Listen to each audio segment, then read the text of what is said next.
আজিৰ খবৰ। ছয়গাঁও সমষ্টিৰ অন্তৰ্গত কলহিকা গাঁৱৰ বাসিন্দা শেখ সোনাউল্লাহ চাহাবক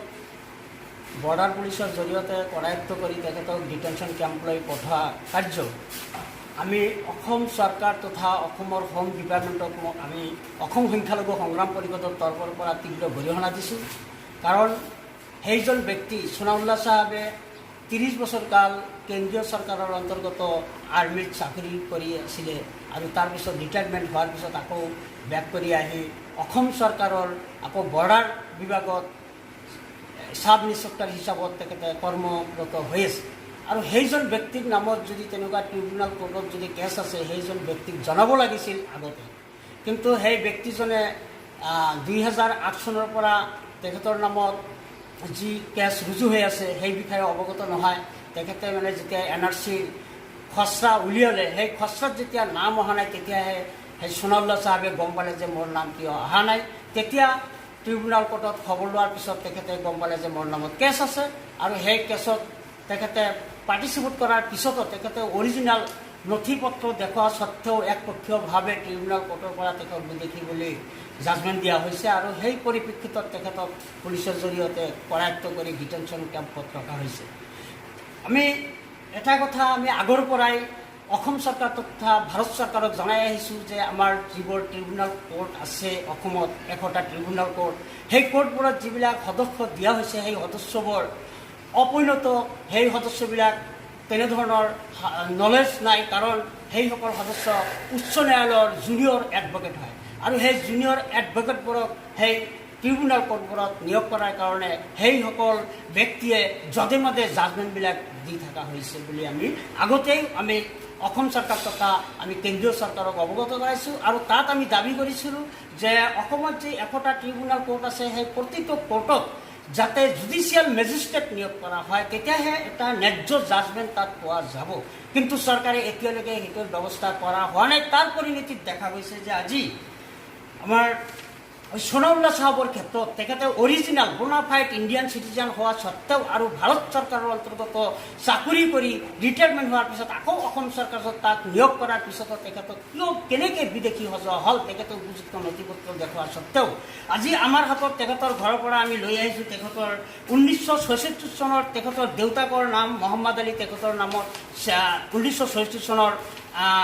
ভোটাৰ তালিকা আছে আৰু তেখেতে কেন্দ্ৰীয় চৰকাৰৰ অন্তৰ্গত চাকৰি কৰা অৱস্থাত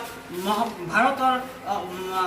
মহামান্য ৰাষ্ট্ৰপতি চাহাবে তেখেতক ৰাষ্ট্ৰপতি পুৰস্কাৰো দিছে। সেইটো ডকুমেণ্টছ আমাৰ হাতত আমি লৈ আহিছোঁ তেখেতৰ ঘৰৰ পৰা। আমি এনেকুৱা এই ৰাষ্ট্ৰপতিৰ যিটো পুৰস্কৃত কৰা হৈছে সেইজন ব্যক্তি কেনেকৈ বিদেশী বা সন্দেহজনক নাগৰিক হ'ব পাৰে আৰু তাৰ লগত তেখেতে যিখন স্কুলত পঢ়িছে সেই স্কুলৰ চাৰ্টিফিকেটো আমাৰ হাতত, তেখেতৰ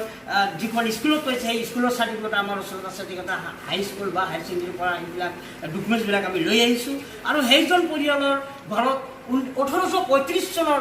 জমিৰ কাগজ তেখেতৰ ঘৰত আছে। সেইবিলাক সব যাৱতীয় ডকুমেণ্টছ থকা স্বত্তেও আৰু এইবিলাক বস্তু শ্ব' কৰা স্বত্তেও সেই ট্ৰিবিউনেল কোৰ্টে একপক্ষীয়ভাৱে এইজন ব্যক্তিক সন্দেহজনক নাগৰিক হিচাপে তেখেতক ৰায়দান কৰা হৈছে। আমি এতিয়া শংকিতত পৰিছোঁ যে আমি বিগত কালৰ পৰা যিটো চৰকাৰক দাবী কৰি আহিছোঁ এতিয়ালৈকে চৰকাৰে আমাৰ দাবী মানি লোৱা নাই, যাৰ ফলত আমাৰ এটা শংকা হৈছে আমাৰ বহুত বনাফাইড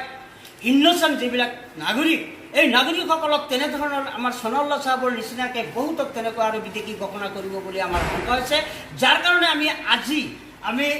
অসম চৰকাৰৰ হোম ডিপাৰ্টমেণ্টৰ দায়িত্বত থকা মাননীয় মুখ্যমন্ত্ৰী চাহাবক অনুৰোধ জনাওঁ যে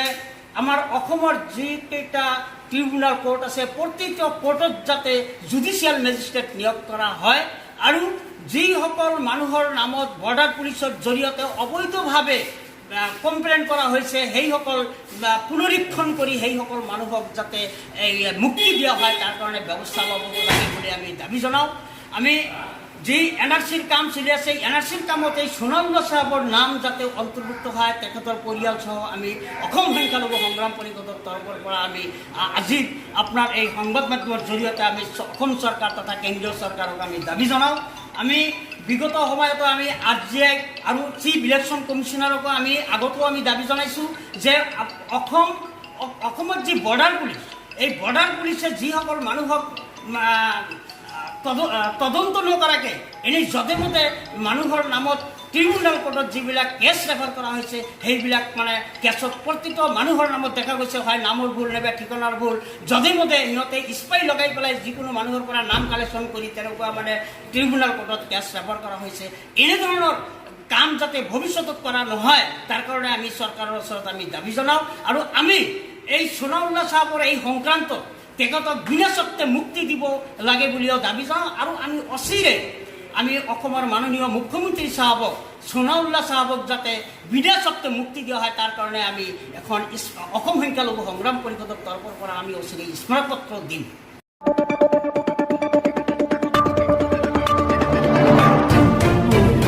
চাই আছে আজিৰ খবৰ। সময়ৰ সৈতে খোজ মিলাই ৰাইজৰ ভিন্ন প্ৰান্তৰ লেজেৰী বুটলি আমি দি যাম প্ৰতি মুহূৰ্তৰ প্ৰতিটো খবৰ। আমাৰ বাতৰিসমূহ চাই ভাল লাগিলে আপোনাৰ মৰমৰ চেনেলটো এতিয়াই ছাবস্ক্ৰাইব কৰক আৰু আপুনি চাই আছে আজিৰ খবৰ।